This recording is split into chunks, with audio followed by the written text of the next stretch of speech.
$17.000. Анда эмесе биздин алдыбызда сонун путешествие бизди күтүп турат. Путешествие Ташкентке ламба менен азыр эвакуатор күтүп жатабыз. Эвакуатор келет, жүктөйбүз да өзүбүз дальше учуп барабыз. Ташкентке путешествие жөн эле эмес. Ногу суроого жооп бергим келип атат. Менде 100 000 бар. Не бизнес баштасам болот? 500 000 бар, миллион бар. Идея бериңизчи, идея менен бөлүшүңүзчү. Не баштаса болот дегендер үчүн на примере маленького бизнеса көрсөтүп бергим келип атат. Биз азыр Ташкентке барып, жакшы бир идеяны, ошол жакта качать этип аткан идеяны көрүп, мен силерге айыл көрсөтүп берем. Өзүм ал нерсени көрүп, жеп жүргөм. Ошонун болсо технологиясын алып, переговорлор жүргүзүп, анан бул жака алып келем, буюрса. Алып келип туруп, Бишкекте качать этебиз ошол продукт менен. Ошондой айтканда, буга чейин бир айттым эле го Инстаграмда. Идеяны обязательно тим эле ойлоп, асмандан табыш кереги жок. Бизде, допустим, башка шаарга барып, башка өлкөгө барып эле жакшы идеяларды алып келсең болот. Бардыгында 2024, бирок именно прогресс ар кандай жеткен да. Ошон үчүн Кыргызстан, допустим, Россиядан, Кореядан, Япониядан артыраак болгон үчүн бир нече убакыттан кийин ал жактагы трендтер бизге келет да. Вот ошону азыр жакшы болуп аткан трендти Ташкенттен алып келебиз буюрса. И ошону Бишкектен адаптировать этип туруп, нормальный выручка бизнес кылсак болот. Ошону айтып берем. Изнутри. Анда эмесе бул жакта ламба, мен болсо тамагым ооруп, ооруса да кетип баратыр акан. Интересный бир путешествие бизди күтүп жатат буюрса. Азыр ламбаны күйгүзүп, эвакуатор келип жатыр. Через Жалал-Абад Ташкентке киребиз буюрса. Через Шымкент кетсек болот, бирок азыр аябай көп очередь болуп атыптыр да. Анда эмесе прогревать этип баштайлы. Мындай деп туруп, бир сыра типа жууп койгон, бирок уже кир болуп калыптыр. Ташкенттен барып туруп жүйүбүз да. Ушу пока башта прогресс болуп, эвакуаторду күткөнчө бир нерсени айтып берейин. Неге именно ламба менен баратыр Ташкентке жүктөп, кыйналып, допустим, $1000-2000 чейин болот окшойт барып келген. Именно ламбаны жүктөп барып эвакуатор менен. Плюс жилье, плюс хавчик нары бери менен нормально кетет да. Эки водитель, мына өзүм классташым бул брачкасы $200 000 грузду алып кетип баратыр. Кудай өзү сактасын, аял сиз эми окуйбуз да азыр. Шашпай кетип да. Саат азыр 12ден өттү, чыкканча 1-2 болгончо как раз барып алып экен да буюрса. Биринчиден жакшы бир контент тартып келебиз. Кыргызстанский ламба Ташкентте жүрөт. Экинчиден болсо главный инструмент неге ламбаны Ташкентке алып баратырмын. Бул болсо азыр технологияны сатып алганга, оборудование сатып алганга, ошол мен ала турган нерселерди. Жакшы бир переговордуу инструмент болот. Ламба менен барсам мага заряжать этип коюшу мүмкүн деген бар, бирок буга чейин барып сүйлөшкөндө ошол технологияны сатып алганга мени признавать эткен эмес да, как будто всё хорошо дейт да, ошо мен жок болуп кетет. Вот эмне деп не алып келебиз дегенде, биринчиси болсо бул локма деген Ташкентте катуу хит болуп аткан десерт бар. Ошону Бишкекке биринчи алып келип, Замака 7-микрорайонго полностью на доставку, Алматыга, Астанага, Бишкекке на доставку, на компанию аябай лайыктуу бир десерт да. Ошонун полностью технологиясын жана оборудованиесин алып келем буюрса, сүйлөшсөк. Экинчиси болсо Өзбекстанда өзбектер аябай жакшы наливной мороженое жасайт да, софт мороженое деп коет, куйма мороженое. Биз аны киргизе албай жатак, анткени күчтүү технология таба албай жатак да. Ошондо сатып келем. Үчүнчүдөн болсо Ташкентте аябай мороженый развитый да, анткени ал жакта, короче, бизде сезон 6 ай эле болсо, аларда 8 ай, 9 ай болот да сезончу. Мындай кенен. Ошон үчүн жакшы мороженыйлар ошол жерде бар, итальянский мороженыйлар. Ошондой технологиясын буюрса алабыз. В целом, кратко айтканда ошондой. Влог плюс бизнес идеяны алып келип, переговорлор, алардын выручка, чистый прибыльдарын сурап, анан кийин ошол идеяны Бишкекке келип, кантип адаптировать этип, анан кийин акча табабыз. Ошол жөнүндө айтып бергим келип атат. В целом, бул видео ошол жөнүндө болот. Анда эмесе кеттик. Карачы уже тамагым вообще отуруп баштады. Короче, саат 11де Жалал-Абадта вылетыбыз бар, ага чейин тамагымды идеал кылып коюш керек. Негедир акыркы убакыт чото көп ооруп баштадым. Инстаграмда да айттым. Либо гость тийдиби, либо возраст келдиби, либо көп ойлор болот, а непонятно. Бирок бизнес не ждет, YouTube не ждет, личный блог не ждет. Барып кантип жүрөбүз деген ошол вопрос. Бул водительдер болобу? Водительдер болот. Просто мен түшүрөм да. Паспорт менен десе кирип кетсем болот. Азыр заправкага 100дөн куям. Полный бак. Анткени Өзбекстанда 100-чү бензин жок. Моторду өлтүрө албайлар. Короче, кайда жүктөйлүү деген суроо болот. Анткени бул мотор апта болгон үчүн. Мынтип ямаларда чайып атыптыр. Эми нормально эле дейт го. Жеңилирээк болгон, жеңил машина болгон үчүн 1300-1600 вроде нормально эле кетиш керек. Монтип жүктөп кетсең элдин баары карай берет. Аз тент алып коебуз кече. Үстүн жабабыз. Жабып койсок, билинбей калат. Спокойно кетесиңер. Эртең жолдо жүрмөй кыйын күн болот. Мына мондай состояние менен качып кете албайм, азыр картинг салыш керек да. Депенет ишнерак болуш керек. Өзүм организм лечение кылып кетчү эле. Атай өтөп. Картинг салган кеттик. Эртең менен жабып. Жакшы.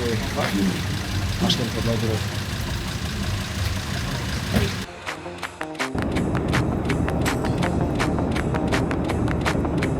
Может, көзүм айтсам, ондан ашып кетти. Короче, как всегда, опаздываем. Саат 10:30 болду. Рейс болсо 11:35-те. Учуп кетет уже. Эртең ойгонсом, ооруп атам, бут нерсе. Кайда уктайм, может, аягып кетем деп.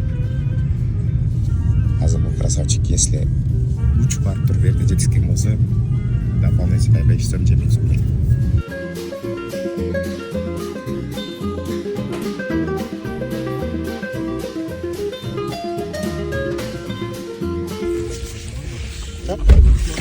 Чоң рахмат.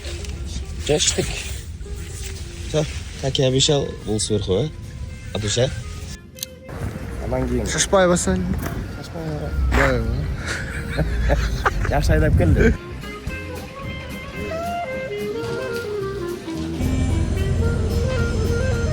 4 жыл мурун Жалал-Абадка жумасына 1 рейс болчу экен.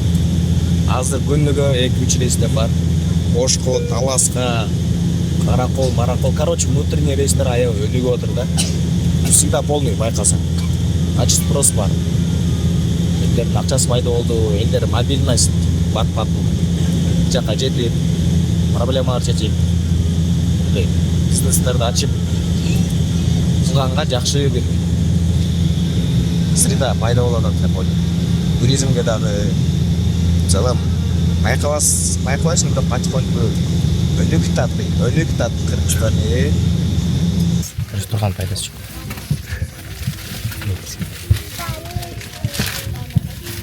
Жок мындай да. Кыргызстанда эмес. Ичидери деле ушундай.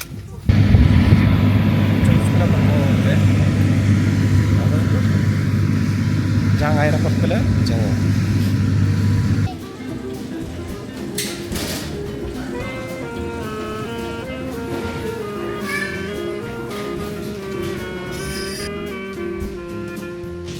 Көк чай менен бош самсадан урсаң, шекереттен урсаң. Бул жакта шекеретти обязательно мындай ачуперисти кошот да көк.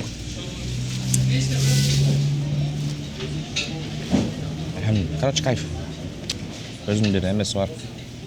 Волшебствосу, атмосферасы бар. Чучук, жумуртка, ет, салаты менен карабыз, мына деп тур. Ноқат менен, мейс менен. Короче, автовокзалга 71 сом. 71 сом комфорт, экономда 71 сом болот. Мотоцикл менен барсаң болот, 35 сомго. Шамалды сайдагы границага уже келип калдык. Как раз ламба менен бир келдик. Ламба кыргызстанский границада турат, ламба. Көрүнөбү көрүнбөйбү билбейм. Бирок биз көрүп турабыз. Азыр болсо биз жөө өтөбүз, как раз почти бир өтөт экенбиз. Менин тамагым чудо болуп, лечение болуп кетип калган жок. Эртең кечин аягып кетет деп ишенем. Бул жактан нары 6 саат жол бар экен дагы. Кеттик такси менен. Ламбаны тарта кетебиз. Мужчина в рюкзаке, он не готов к серьезной жизни, дейт болду. Байкаңыз өзү. Aka, kishi bitta salonni olaman deyapsiz. 1 million to'g'ri pul bering. Не ылтабыз. 1060 yurganingizda. Машина өтөйүн деп отур бул жакта. Бул жерде такси аз болгончо кымбат кетип отур. Сону менен алып $100 versem hech kecha meni aylantirib bering yaxshi. Короче, содлашканды билсең, 4 жыл соң эле кетесиң. Бирок эмнеге берет? Содлашкан. Men noyabrda Jallovatga bordim, balon. 4 саат өткөндөн кийин дагы эле машина чыга элек. Биринчи болуп кирген, андан кийин канча машина чыкты билбейм, короче. Именно ушуну кармап атат да. Неге кармап атат экенин айтып бере алам. Кыргызстанда мотель өттү. Сразу эле. Анан кийин Өзбекстанский границага келгенден кийин элдин таможниктерин баары келип, отурабыз деп, газды базабыз деп, жүргүзүп бер деп, бир-экөөсүнө хорошо деп туруп, анан кийин калганын болсо, надоелсиңер уже депчи. Дегенден кийин анда мен сага көрсөтөм дептир. Ошо мен азыр тим эле бүт нерсесин текшерип, изучи кылып, ошентип кармап атат, өчөшүп калып. Постфактум айтып коеюн, кете берсек болот экен биз. Булар чыга бермек да аркабыздан. Просто чыккандан кийин кадрлар тартып алайын деген болсо кетип баратканда эвакуатор мененчи. Бирок кетип берели биз Ташкентке барганча 7-8 саат жеткенче короче бүгүнкү күн о мен болду. Эртеңден баштайбыз эми. Короче, чалсам жаңы новостьлер. Аскайда обратно жөнөтүш мүмкүн экен. Жүрүп туруп наркы бетинен. Мен айда өтсөм 4 саат күтпөйт болчу экенбиз. Сразу эле кетмекпиз. Ана мынча акча төлөйт болчу экенбиз. Азыр 10 000 сомдон ашык төлөп атак да. Таможняда анча акча төлөш керек элек. Бирок төлөп жатырык. Көрөсүз, короче. Кетмей жок, күтүп өткөнбүз. Азыр мерден жүктөп дагы түшүрө албайт дагы экенбиз да. Анткени кече биздин гаражда дөң бар болчу экен, ошон үчүн жүктөп туруп да. Азыр бул жерден слишком тике болот экен. Короче, только мындай өткөзүш керек. Вопрос времени и денег. Кеттик, короче, күткөндөн не. Баштайында доверенность жазып берип койгом го. Ошол иштей берет экен.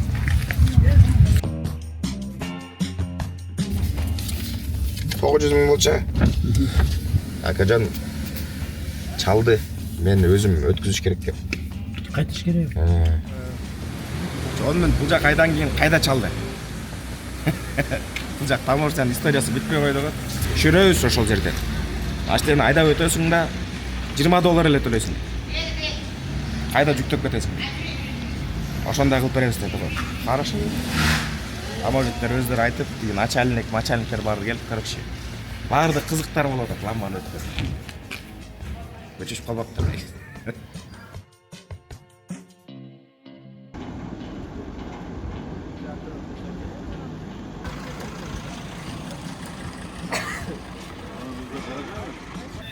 Организм кыйналгандан жүрөгүм өлүп баштады го.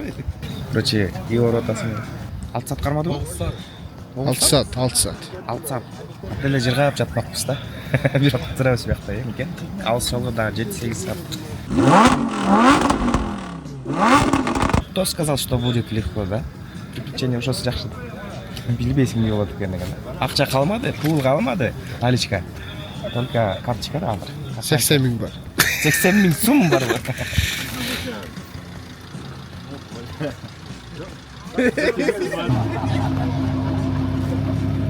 О, раскачка болот.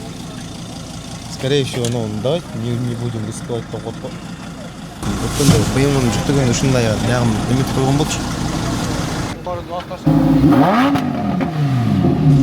Всё, наконец-то. Бисмилла деп туруп чыктык. 6 саатпы, 7 саат болду, канча болду билбейм, бирок чарчап кеттим эле. Ооруганда вообще вдвойне кыйын болуп кетти. Организм кыйналып. Жанагы жерде элебиз, өзүңөр көрүп тургандай, бирок ламба чыкты. Азыр Ташкентке жолду карай дагы 7-8 саат жүрөбүз. Бары эс алып туруп, ана эртең жесткий жумуш башталат. Бирок ким айтты эле приключение оңой болот деп турабы? Ушусу менен кызык да. Бизнес дагы, жашоо дагы, приключениялар дагы ушусу менен кызык.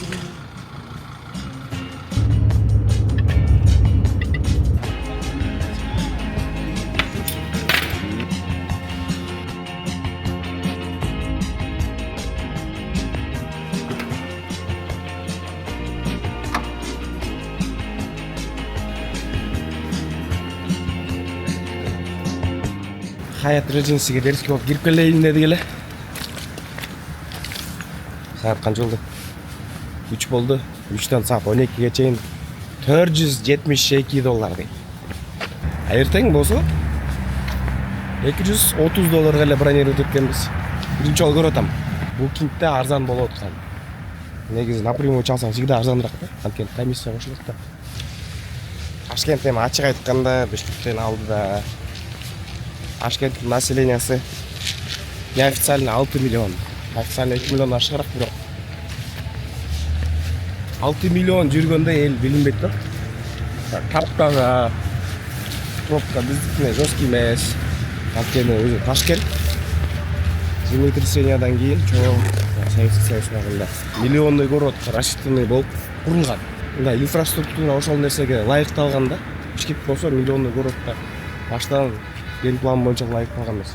Өзбектер болсо эң бат көбөйгөн калктарды Советский Союздан калыбак тарткагандан бери 91-жылы 19-20 миллион болчу. Эки эсе көбөйдү да, X2. Бир да мамлекет X2 көбөйгөн жок да. Барган сайын жакшы бир ресурстардын бири бул адамдар болот го. Толтур адам жерге жакшы заводдорду алып келесиң, толтур адамдар жерге кол бар да иштей турган. Биз ооз бар потреблять эткен. Келип туруп дагы да товарлар сатсаң болот. Центральный Азияга заводдор Центральный Азияга таратыш үчүн Өзбекстанга барат да. Плюс адам акысы аз бул жакта. Мен айтып атам, общий болгон информацияны келтирем. Ташкент всегда кайф. Жакшы идеяларды алып кетсең болот. Безопасный карагыла саат. Канчада жүрөсүң. Бүт жакта Нацгвардия турат. Ташкент өнүктү, Magic City, Ташкент City. Көп объекттери бар мында. Притяжение, объекти притяжения. Центральная Азия боюнча өттүгүн тартат да. Баягы айтып атат го. Таможнядан өтүп атса, Кыргызстанда адамдар калдыбы деп таможниктер сурап өттү да казактар. Шымкенттен өтүп атса, Черняевкадан. Элдин баары келип атат да. Ар бирөө $100, $300, $500 менен келип атат да. Баардык жерге келип таштап кетет. Ал акчаны болсо экономикада кандай гана күртетилет да. $500 болсо айленер көп акча болуп калат. Акча айтып берсем Гүмбет негизи шүгүр бар нерсеге. Бирок алтыга умтулганды эч качан унутпаш керек.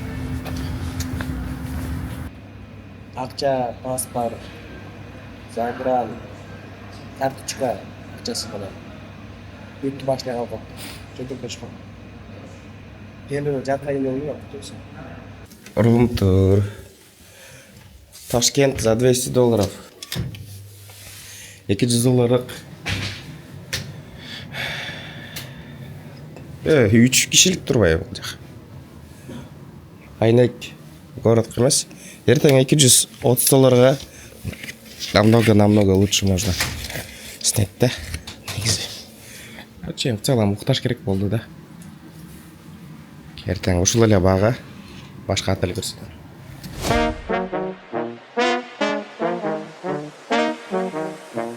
Енді турдук эрте менен дегенде саат 1 болду. Эс алып туруп азыр 5 Козанга хавчиктен берип туруп анан дальше биздин келген жактабызга барып баштайбыз. Хамба короче приключениялар бүт элек. Бияктын перевалына груженный аларда киргизбей саат 12-де киргизди го дейм, 12-де 1-де киргизди. Саат 6-тан бери 7 саат туруп ошол жакта. Азыр келе атыр. Жаткаметке берип. Билбейм, короче, сложный эме, бюрократиясы көп экен да. 5-6 сааттай Кудай буйрса келип калат деп ишенем. Ташкентте сонун погода экен да. Бүгүн уже бияктан чуркап өтө албайбыз да. Бакпай өтөйлү, а? Сен акча өткөнбү? Жок. Мен элдер көп экен да.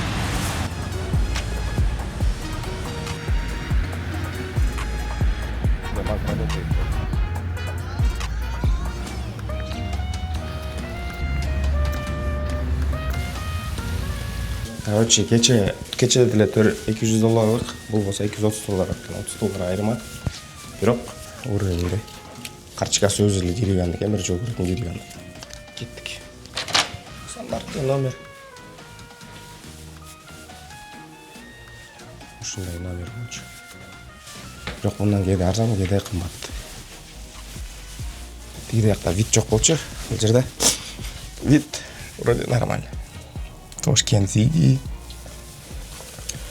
Бул жак мощный бир жер экен. Жана всё, рум-тур. Ичнекей бирок могусу жакты мага деревянный. Ушундай кылса өткөн да, азар жок.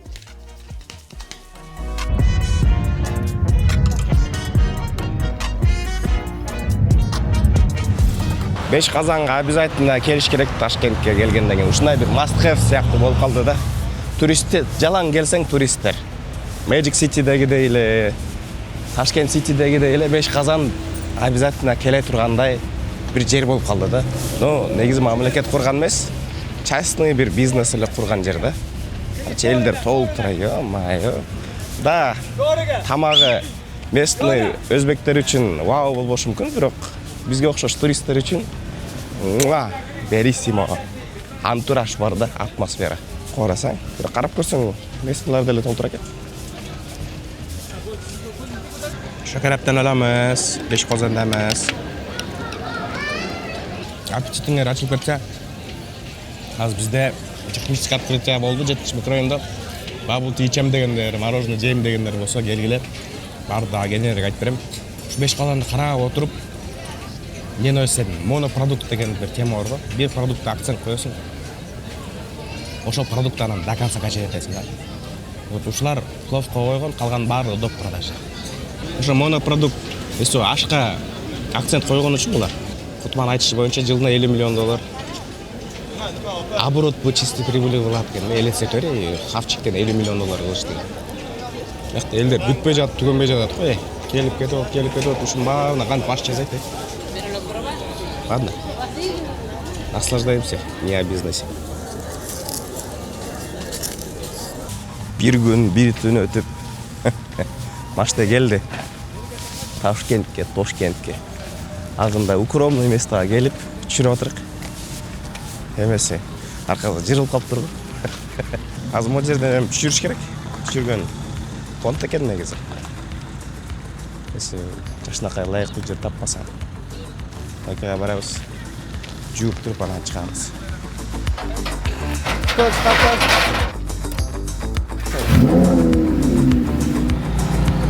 Элдер чогулуп атат уже эле. Атайын эл жок жак. Алып кирейин деп атат эле уже эле. Элдер чогулуп калды зрительдер.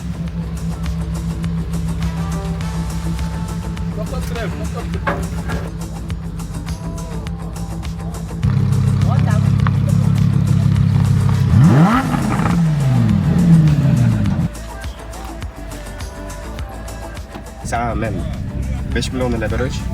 Миллиондорду берет адамдар. Сон менен где-то 35 000 сом болот окшойт. Сомго жакын болушу мүмкүн. Давай.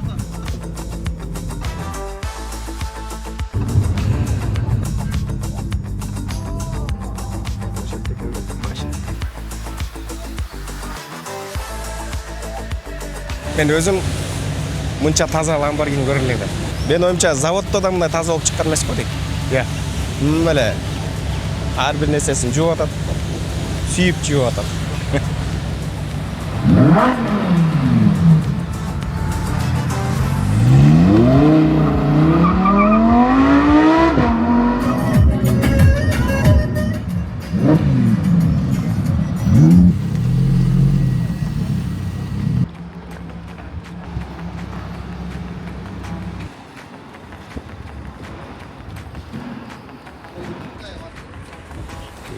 Вид жудая зорго. Тошкент. Бул болсо он жерде. Телебашня.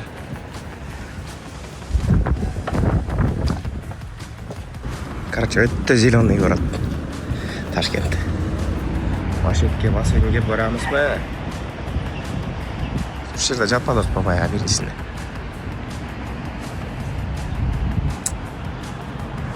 Кайп. Мынау. Сактырау. Анда эмесе бул Хаяттын бассейни. Суусу жылуу кайф экен. 7-нчи этажында. Бул жакта джакузиси. Вид тема. Элдер аз. Азыр террасасында көрсөтөм, террасасы вообще кайф экен. төлөгөн акчаны чыгарып атат максимально. Мурун чыгара албай калчумун эле. Жумуш менен жүрүп эле. Террасага кеттик. Блин. Мына сага кайф. Жерге жатсаң эле. Жакта параллельно проект боюнча прогресс болуп атат. Кече 1001 заказ кылдым. Рекордко жакындаптыр, рекордду баскан жок. Но мындай темп менен скоро новый рекорд обновится, потому что сейчас жаңы ходдор даярданып атат. Фланговый атакалар деп коечу. Жакшы бир реконструкция болот Айлкс. Скоро в первую очередь удобство для клиентов. Ошого акцент коюп жасалып атат. Не только выкуп дагы болот. В первую очередь удобство. Обслуживание. Вот. Все. Ийгилик анда бардык компанияларда. Жакшы прогресс болот.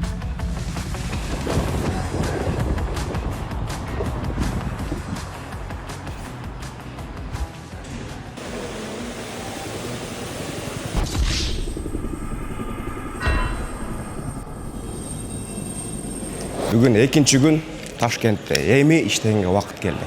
Бүт запланированный жумуштарды бүгүн кылабыз. Кече не в состоянии болчумун мелен. Ушунча акча кетиргенден кийин, ушунча прям Instagram айтып алгандан кийин чыдап жүрдүм депчи белейин. Кече ошо биздин блогерлердин ушундай спортивный машиналердин сходкасына чакырган, барып келиш керек болчу, жакшы контент болмоккон. Бирок не в состоянии болдум мелен, чын айтайынчы. 13 саат уктадым. Эми өзүмө келдим. Жашоо сонун көрүнүп атат да эми. Бүгүн жумуштар менен жүрөбүз. Локмаларды көрсөтөм. Мороженый технологияларын алганга аракет кыламыз. Движение кылганга убакыт келди. Эми бүгүн ламба менен жүрөбүз, бирок ламбага акцент жок да. В целом, а? Кеттикпи? Азыр номерди алмаштырабыз. Бир күндүк жумушубуз калды. Кеттик.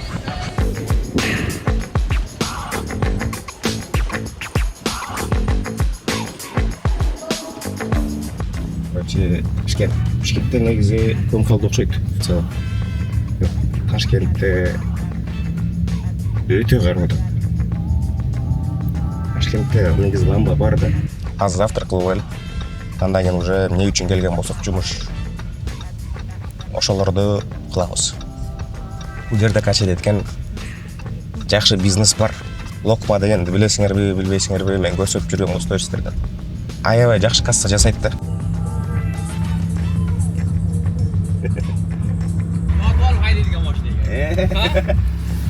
Бұл техпаспорт. Права. Не иштейди бу? Не иштейди дейсизби? Сколько жүрөт? 30-40 литр. 30-40 литр. Анасы. Мына могул эмелер бар. Көрөсүзбү? Болду кайда. Көрүшүлөт көпмөй. Короче, чё там не машина экен деп туруп. Лоптонер барбы деп жанагы суракчы. Уже бардыгы токтотуп атат. Хаммасы токтотуяпты дейби. Может, и Дон. Жакшы кимини дон. Катта рахмат. Жетейин деп калдык, азыр у бабушки деген жерге барат. Ишта.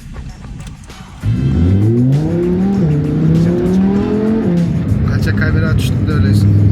Чөлекмин деп ойлойм. Айштейди. Ар бир шакта толтурган. Кечинде келсек, бар ар бир жерде турат. Бул жака YouTube'га да выпуск тарып жүрөбүз. Ошон үчүн мен көрсөтө кетейин дедим да. Сайор экен. У бабушки сайор. Кеттик. Биякта аябай жакшы жасаган. Негизи атмосферно да мындай. Атайын туристтер да бул жерге алып келет. Короче, бардыгы ручной работадан барды. Кем-кем? Тамактар азыр завтрактар окшойт. Обедте, ужинда отдельно чыгып турат да, могул жер бардыгы тамакта. Типа столовый да. Но бүгүн Seoul Moon деген жакка барабыз. Локманын бир точкасы бар. Плюс оштук бизнесмендердин бир точка ошака ачты деп коет. Seoul Moon деген өтө дерский жер да. Ошол жерде өтө жакшы бир заведение ачып атат. Же ачтыбы, барып көрүп келебиз. 321 деген бар беле ошто? Ошонун хозяиндары ачкан. Таныш балдар болот. Эме барып туруп ошондо барып обзор тартып келебиз. Өзбекстанда кыргыздар чыгып движение кылып атканын тартып келебиз да. Жакшы бир локациялар көрсөтүп, бизнес идеяларды көрсөтүп, обязательно цифраларын сұрайбыз, чистый прибыльдарын сұрайбыз. Идеяларды, короче, көрсетеміз да. Кеттік. Бүгінгі завтрак обед. Ташкентке келсеңер, завтракты апельдің қылбағыла. Толып тұра места бар. Завтрак ұжын қыла тұрған, обед қыла тұрған. Арзан. Ичесіңер. И вкусно. Ташкентке келсеңер, общепитке қызыққандар болса, обязательно у бабушки Сайору деген кафеге, заведения келіп кеткелі, анткені именно концепция бойынша, дизайн бойынша, тамақтары бойынша аябай жақсы ойлап табылып, мен идеалға, почти идеалға келтірілген деп айтайын. Полностью интерьері у бабушки Сайору дегенде ошол нәрсеге лайықташтырылған айдентикасы деп умды сөздерін айтып қойып. Полностью ручная работа, как у бабушки. Но ручная работа жасаш үшін нормаль ақша кеткен да. Может, Өзбекстанда арзанырақ болушы мүмкін, бирок башка жакта жаман кымбат жасайтын художниктер жасайт да, билем да. Анан у бабушки дегенде эмне ойго келет? Вкусно, чисто, дешево, мындай воспоминаниялар келет да, туурабы? Бул нерсенин баардыгы бар, ал нерсе. Айтылган нерсенин баардыгы бар. Жерде как раз бир конвейерный система коюлган, бизде столовыйларда колдонулат. Конвейерный система чоң бир бөлдү жок кылат да. Обслуживание. Официанттар менен элдердин заказ күткөнү, набор кылганы, кухня ал жакта толтура набор иштегени, короче, ошону жок кылат. Бул жерде аласың, төлөйсүң, кетти. Сразу бааны көрүп турасың, сразу түрүн көрүп турасың. Допустим, менюда башкача, бирок живой көрсөң аппетит дагы да чоңураак ачылат да. Ушуң ачып турган кезде прям көбүрөөк аласың. Мен всегда келем да, всегда жеп албай калам да, анткени көбүрөөк алып алам. И кыска убакытта көп адамды обслуживать этесиң жерде. Алды, жеди, кетти, кетип берет, аркасынан тазалай берет да. Файзадан набат го дейм. В целом. Вот концепция жактан өтө жакшы курулган. Билбейм даже канча акча табат экен, бирок конкретно акча табат экен билем да. Анткени туристтер дагы бул жакка аябай көп келет. В целом. Завтракта полностью меню башкача. Завтрактын менюсу.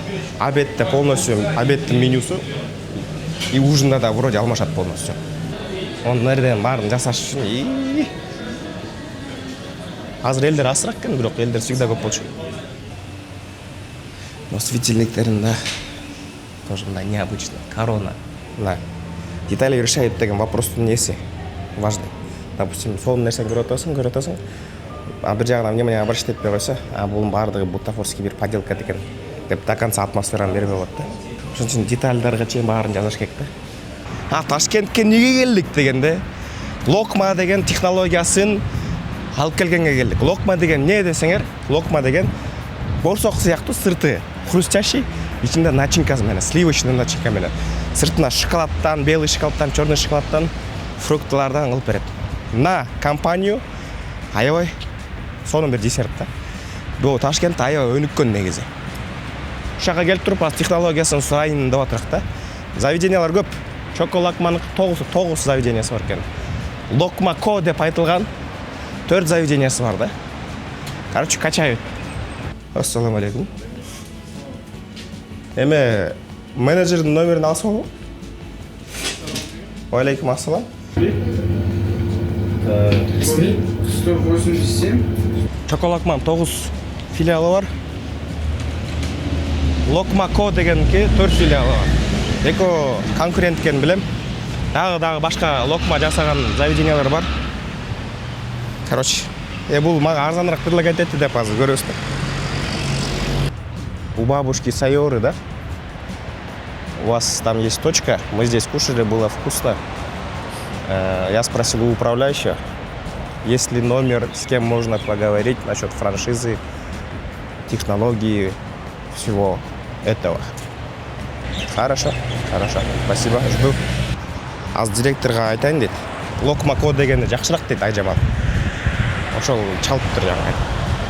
Алло, ассаламу алейкум, Данияр. Меня зовут Султан. Мы с вами в Телеграме разговаривали с Бишкека. Можем встретиться, поговорить насчет франшизы у вас, технологию хотел купить. Я с Анджаром разговаривал, мы должны были встретиться, пока он на связь не вышел. Телефон класс? Все, хоп, ака. Күтәпміз. түшпөй жатыр окшойт. Жаңы эле туруптур да. Казы мен сизге телефон кыламын дейт. Хоп эке дедим.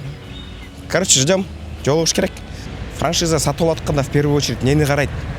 Всегда окупаемость да, эң важный нерсе. Сатып алган адам акчаны салат да канча убакытта акчаны чыгарат. Инвесторго деле, любой бизнес ачып аткандарга деле в первую очередь ошол да.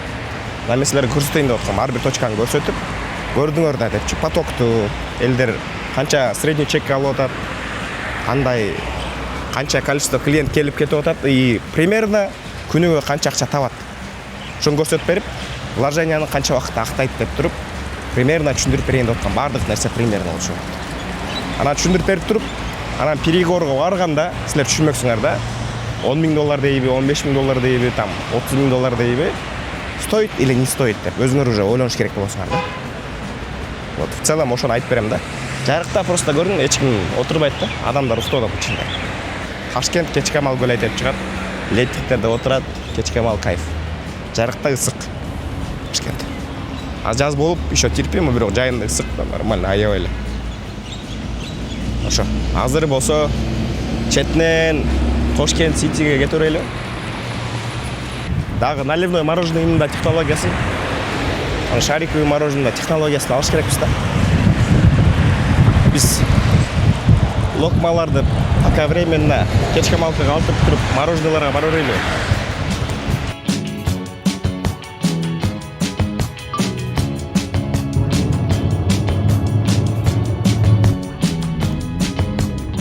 Пока локмалар ачылганча, алар менен хозяиндары менен менеджерлер встреча пока боло элек. Биз болсо деген итальянский мороженое келдик. Ташкентте биринчи ачылган желатерия, итальянский мороженое. Буга чейин жегем, бир эмес 2-3 жолу жегем. Аябай жамдуу болчу. Азыр сүйлөшүп, кирип көрсөтөм и булардын технологиясын да алса болобу деп ойлоп койдум. Анткени булардын шарик мороженое стоимость боюнча аябай аз чыгат окшойт. Анткени сатылыш баасы да арзан да. 13 точкасы бар Ташкентте. Качает, короче. Азыр сүйлөшүп көрөбүз. Может технология болушунча көп технология, дамдуу технология. Сен эң дамдуусу кандай? Мы хотим повышить мороженое и насчет франшизы с кем можно связаться. Нет, пришли, да? Пришли, смотри. Менеджер есть, директор, управляющий, хозяин. Вас пошли, когда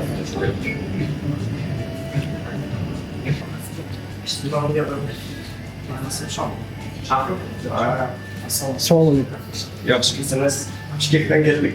Shahrogaga bizda parolli patron hikoyasi. Biz texnologiyani sotib olganmiz. Либо франшизу. У вас все с тоже сетами заказывают, но у нас хороший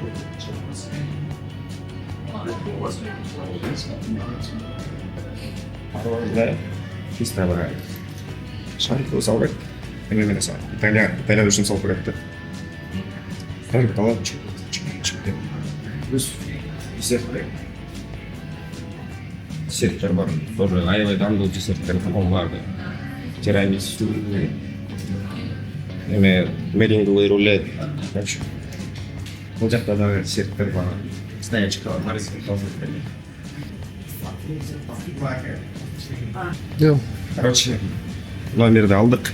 Абдулла ака, жакшы нерсе эстеп.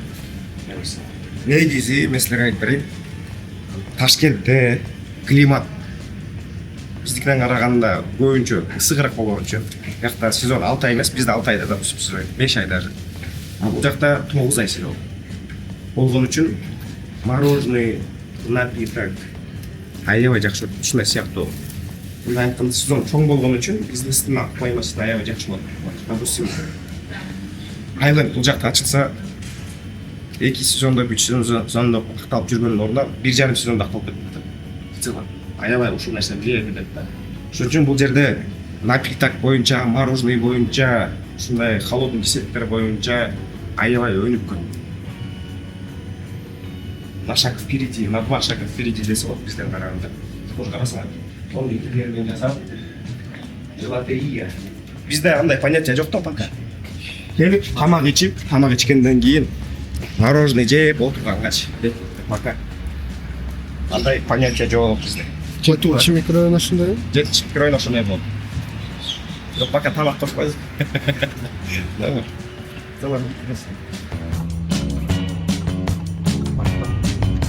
Азыр экопарк деген жерге келдик. Экопарк болсо бир необычный парк да, мындай парк будущего мен кирип көргөн болчумун.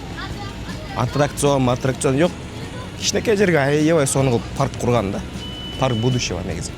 Азыр болсо экопарктын жанында бул жерде наливной мороженое бар, Ганга деген. Ушунун технологиясын алыш керек болот да. Бизде почти $10,000 аппарат 2 жылдан бери жөнүлө турат да. Carpigiani деген аппарат болчу итальянский. Ассаламу алейкум. Биз Бишкектен боламыз. Саламатсыздарбы?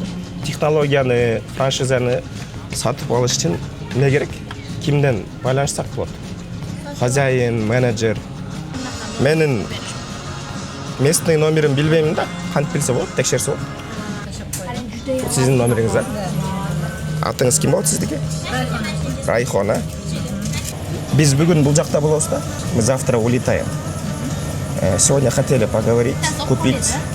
Сможем сегодня поговорить, купить? Өзбекче гап. Өзбекче? Өзбекче түшүнөмүн. Ама гапырларын билбейм. Эртең учуп кетишат. Эртең учуп кетебиз. Бүгүн сүйлөшсө өтө жакшы болот эле. Сатып алганга. Технология деген колокко жашайды, ингредиенттер кошулады деген. Ошого толойду. Переводчик. Якатыр. Кайтты? Вот тугистен тап алсак бола ма? Кафыргылам метродан чыккан эле нема кыласыз? Ток адрести айтса боладымы, билсе? Кафыргылам метрого барсаңыз, Ганга нускайма бар, ошол жер менен кеп берсеңиз, сизге ошол жерден кирет. Все, катта рахмат сизге. Короче, ушул жактан связь алынат экен да, точкаларга. Ошол эң чоң точкасына баратыр азыр. В принципе, алыс деле эмес экен.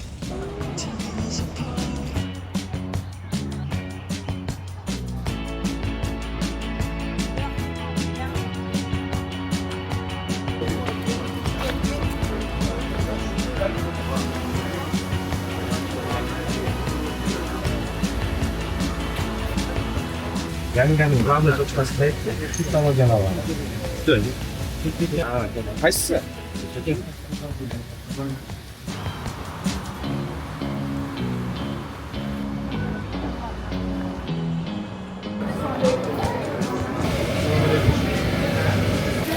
Технологияны сатып алып иштеген бар.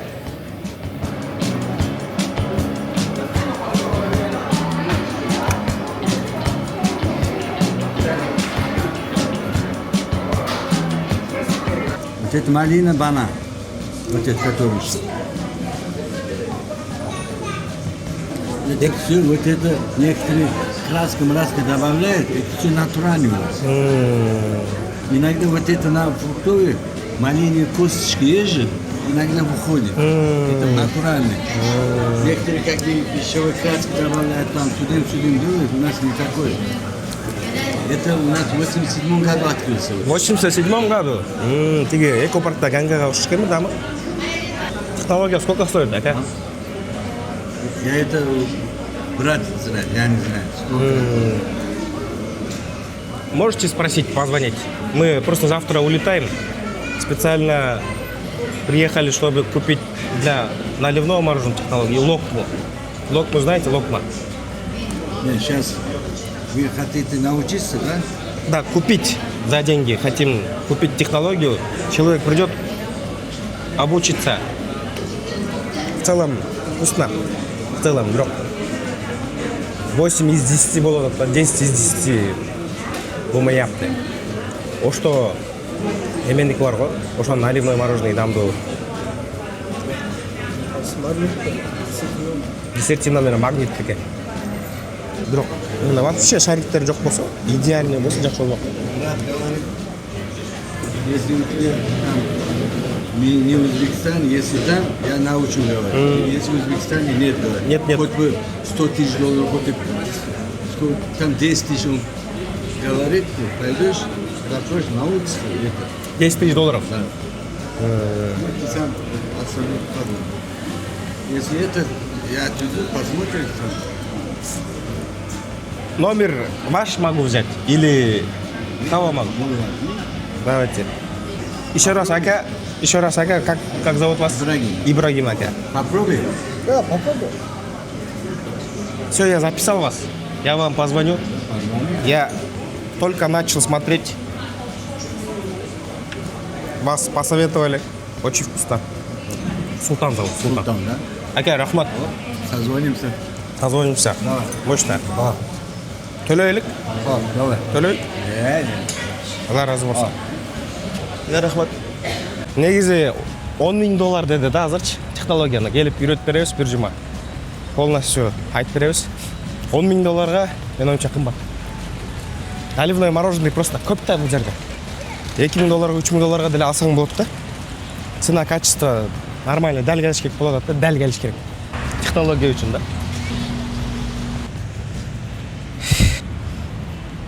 Ассаламу алейкум. Санжарда зовут. Yaxshimisiz? Sultan. Sizga keldimiz. Telegramdan сөйлештік қой. Yaxshi, o'zingizlar yaxshisizlar ғой. Siz управляющий или хозяин? Екоңыздар, а? Менеджерсіз бе? И Данияр ака хозяин, а? Тоже менеджер. Тоже менеджер бе? Все. Точаңыздар, локмаңыздар жүдем зор. Отырады көшеден. Көшеден отырайды, ға? Ичіне отырайлы ғой? Все, хорошо. Ассаламу алейкум. Ассаламу алейкум. Дағы бір жол таныш олайлы, Султан, мен атым. Хочу купить у вас технологию и оборудование тоже. Бренд қойған өзіңіз қыласыз. Просто менде мол нәрсе бар да, можете сказать цену вместе с брендом и отдельно можете сказать цену с технологией из Смесь, да? Да, смесь, оборудование, все. Сейчас я вам свое мороженое покажу. Тоже мы номер 1 в Бишкеке. Это вот. У нас вот такой замок. Здесь мы продаем мороженое, итальянское мороженое. Вафли, мафли. Локмы у нас нет. Мы хотим завести сюда. У нас вторая точка тоже есть. Без муларды кылганды билебиз.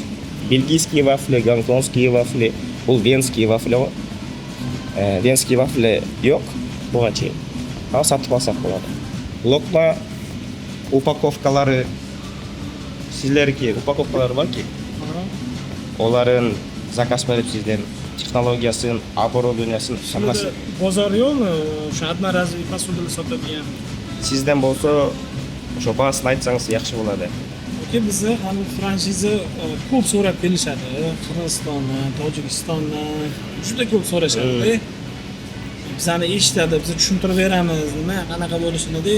Bo'ldi, tushundim sizlarni deb kelishmayapti qaytib. Sababini bilmaymiz, lekin hammasini tushuntirib beryapmiz. Balki kichkinaroq summani plan qilib kelayotgandir.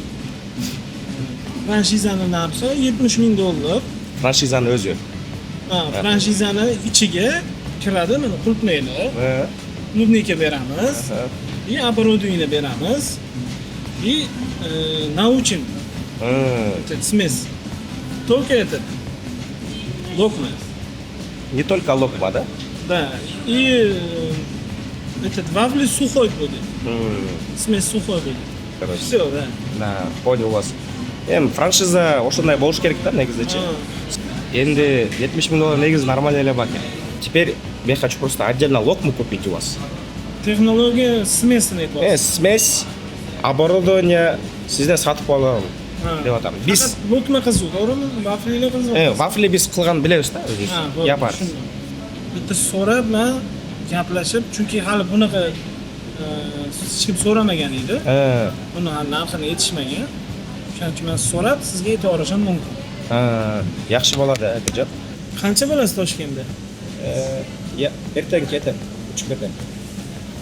Bo'lmasa bugun Bu yaxshi bo'ladi, yo'liqib сөйлөшкөнгө. kechgacha yetib bo'ladimi siz bo'lmasa? Где-то bu 2 soatlarda yetib boraman-da. Bo'ladimi? Men на связимен, любой vaqt kelaman. Любой yerga kelaman. Katta rahmat. Kutamiz anda.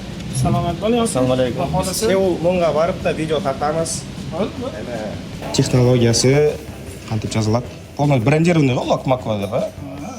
buni o'zingiz lazim. Unda Siz keyin tushuntirib beradi. Bo'ldi. Lokmanın оборудованиясы ит технологиясы керек desem, анда сөйлөшөбүз dedi. Bir убада болды. Мен Өзбекстанға саттым да. Аманат қатары. Все деді, сатпайм. Şu азыр сөйлөшөбүз, бағасы қанша айтат екен. Мен ойымша нормально айтат. 20-30 миң доллар бер жақын айтат окшойт. Посмотрим. Болады. Эмеси болады, тиги размерде болады, локма шарик жасаган. Мол. Тиги бул. Ikkita joy bor. Ikkisidan мороженое сатамыз. Вот. Ага. 17 000 доллар. Xo'p aka, endi qancha vaqtda tayyor bo'ladi? Все, хорошо. Al yoqda olib ketamiz. Problem yo'q. Akasi yaxshi baho berdingiz. Ama sodalar sunnat deydi-ku. Sünnet. Sünnetten sünnetten yapalım aka 15 000'ge haq desek kettik anda. O'ylayman dersin. 15 000'ge. Aka 16 000 men erten kelib bankdan qo'tarib sizga beraman. Ana balдар bo'lsa 1-2 kunda keladi. Ova, вообще bermayman. Bo'ldi. Aka, ana aytdi, men честный предпринимательмен, бизнесменмен. Блогермен, андан проблем болмайды, ешкімге Өзбекстанға бермеймін. Иншалла бермеймін. Аманат дедіңіз, аманатты алдым. Аллахның астында да ке. 16 000'dan da мен банктан даярдап ертең қотырайын, ака. Ака, сүннет яп. Мен да бизнесменмін ғой, эме бар ғой, ака. Сүннет қылмаса, пул Osmandan keladi deb o'ylam qiladi da. Bizda va mehnat bilan tava taqda мороженое satib o'sha ақшаны-chi. Alloh rozi bo'lsin aka. 16 000 da ertang bankdan anda qo'tarib, bu yerdan o'zim je boshqa bir akam olib kelib beradi sizga. Xo'p aka, anda bismillah deb turib kelishdik anda. Sen men hozir 16 000 kelishdik. Men ақшаларды o'ylamayman, ballarni o'ylamayman. Sizga bir Alo deb qo'yma. Sanjar akaning nomerasi bor. Chalib turib sizga chalib aytib qo'yma. Sizga rahmat. Alloh rozi bo'lsin aka. Rahmat. 16 000 dollarga сөйлештік, соңлаштық. 1000 доллар экономить етіп қойды. Негізі 30 000 доллар, 20 000 доллар деп айтады деген, бірақ заряжать еткен жоқ. Оборудование мен 15 000, 16 000. Оборудование мен технология. Артак, оборудование мен чөбет максимум 10 000 доллар болады да. 2 точканы оборудованиясы. Бірақ өзі 6 000 доллар беріп отады да. Бірақ знание үшін 6 000 доллар төлеш нормально. Мен қатты ойланамын да. 16 000 долларды bir ayga жетпей ақтап шығара аламыз да. Құдай бұйырса. Деп шен отыр. Будущем ай сайын 16-20 000 доллар бере тұрғандай бұл тема да. Если жақсы точкаларға кіргізсек, бізде Алматыда точкалар бар, Астанада точкалар бар, на доставку сушилерге. Москваға точкалар бар, ушул баарына кіргізсек. Короче, еселеп ақтап аламыз, Құдай бұйырса. На будущее ойланғанда. В целом, жақсы сделка болды. Келген үстін миссиясы выполнена. Респект 1000% дейді ғой. 16 000 доллар ертең бияқ отырғызып. Короче, көреміз, дальше қандай болады, әлі. Азыр наливное мороженое тауыш керек оборудованиясын. Итальянский мороженое тағы дополнительный оборудованиясын. Ой, технологиясын тауып кетсек, тоже тема болады. Оғырып, қиналып, келгеніңден мен келді ғой. Ламба бияқта рөл ойнаған жоқ, білбеймін даже. Ламбаны көрген деле жоқ. Өзі ғой. Құдай деле келсек, тонты жоқ эле алып кетмеккенбиз деп ойлоп койдум. Бирок мурун негедир мынчалык настойчивый болгон эмес окшойм. Мурун алып чыга албай койгом да үстүнө чүй. Хорошо аз чалабыз жок ошмой. Мурусунда мош опыттарак болуп калды. Булар өздөрү кышып калды. Мош настойчивый, короче, нормально. Технологиясы кантип болуш керек болот. Ganga. Ганга номер 1 бе? Gangachi раньше был номер 1. Сейчас конкуренция много. А, конкуренции много? Наши попробовали? Нет, не пробовал. Попробуй. Кстати, сейчас они дадут. Ассортимент или белый? Короче, наливной мороженое сұрадым да, номер 1 наливной мороженыйда ингредиенті керек, сатушылық код технологиясын десем. Өздері предлагать етіп көрді, азыр жауап береді. Жақсы екен, дамды екен. Бірақ дағы сравнивать етеміз. Вкусно екен. Негізі плотный болды мороженое, аябай. Қаймақ сияқты болады. Биякта өзүнчө торговый центрге келдик. 10.000-15 000 bilan boshlangan bo'lsa. Dollar bilan, ha? Qancha ayda aqladingiz da? Daniyar aka bu yoqqa kelib qo'ying. Endi sekretlardan so'rayın. Очередь bo'lib ketdi fotoga.